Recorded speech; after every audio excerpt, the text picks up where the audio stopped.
مساء الخير، معاكم اسماء البنا في اولى حلقات التقريرجيه اللي هكون معاكم فيديوهات نتناقش عن حاجات تنتشر على الفيسبوك وعلى اليوتيوب وعن مشاكل بتحصل لنا. هتكلم معاكم في حاجات كتير، وهتكلم عن حاجات تهمنا كسيدات وكبنات، و يعني او عن قضايا تهم مجتمعنا العربي، يعني العربي مش المصري فقط.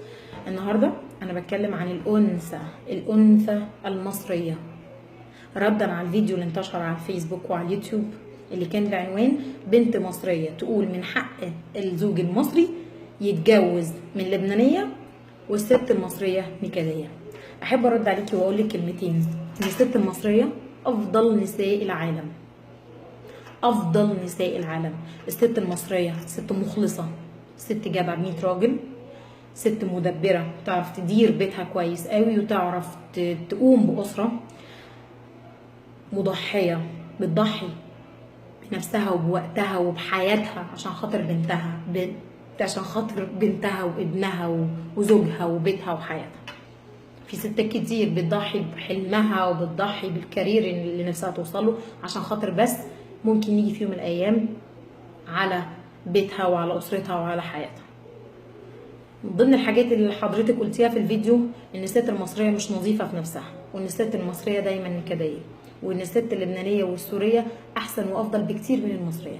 احب اقول لك الكلام ده، يعني انا هقول لك كلمه بسيطه جدا: ان لو انت شايفه نفسك مش نظيفه، ولو انت شايفه نفسك نكديه، او كل النماذج اللي حواليكي سواء في بيتك او عيلتك او في اسرتك شايفاهم ان هم بهذا الوضع، فمش معنى كده ان كل ده ينطبق على الست المصريه. لا، الست المصريه نظيفه جدا في نفسها وفي بيتها وفي حياتها، والست المصريه ما فيش منها اتنين. الست المصريه مع احترامي لكل السوريات واللبنانيات وكل الجنسيات الاخرى طبعا، بس احب اقول لك المصريه افضل سيدات العالم.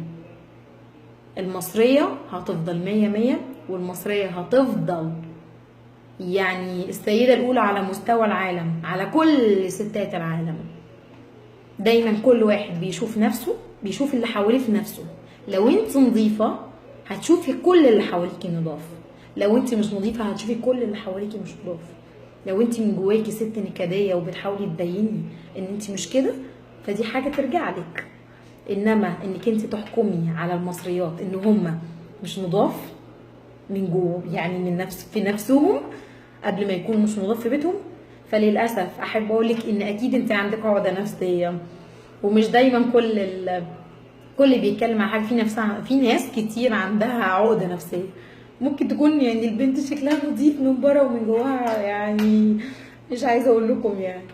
فاحب اقول لك يعني راجعي كلامك وحاولي ترجعي، يعني تسجلي فيديو تاني وتقولي يا جماعه بعتذر عن كل كلمه بقولها، علشان لو انت شايفه ان في ستات مش نضاف فانت اكيد من جواكي مش نظيفه. لو انت شايفه ان الستات المصريه نكديه فانت اكيد اكبر واحده نكديه. ولو انت شايفه ان الزوج المصري من حقه يتجوز سوريه او لبنانيه، فاحب اقول لك انك مش هتلاقي زوج اصلا تتجوزيه، لان واضح ان انت شايفه حاجات سيئه جدا حواليكي. فطبيعي لما تيجي تخوضي تجربه الزواج هتعملي كل حاجه انت شفتيها وحسيتيها. ميرسي ليكم جدا جدا، يا رب يكون الفيديو عجبكم. ولازم تتفرجوا على الفيديو بتاع البنت دي. هقول لكم تاني، هو الفيديو بعنوان بنت مصريه تقول من حق الزوج المصري يتجوز لبنانيه، وكمان الست المصريه نكديه. لا، احب اقول لك ان الست المصريه مش نكديه، والزوج يعني طبعا هو حق اي حد ان هو يخوض التجربه التانيه كزواج، ومن حق طبعا الزوجه توافق او ترفض.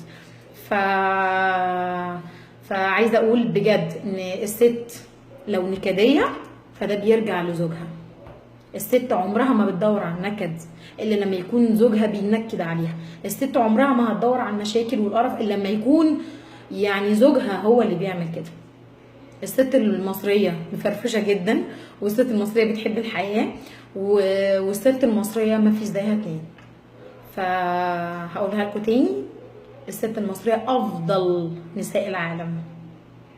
بحبكم جدا، وانتظروني في فيديوهات تانية ونتكلم عن حاجات كتير.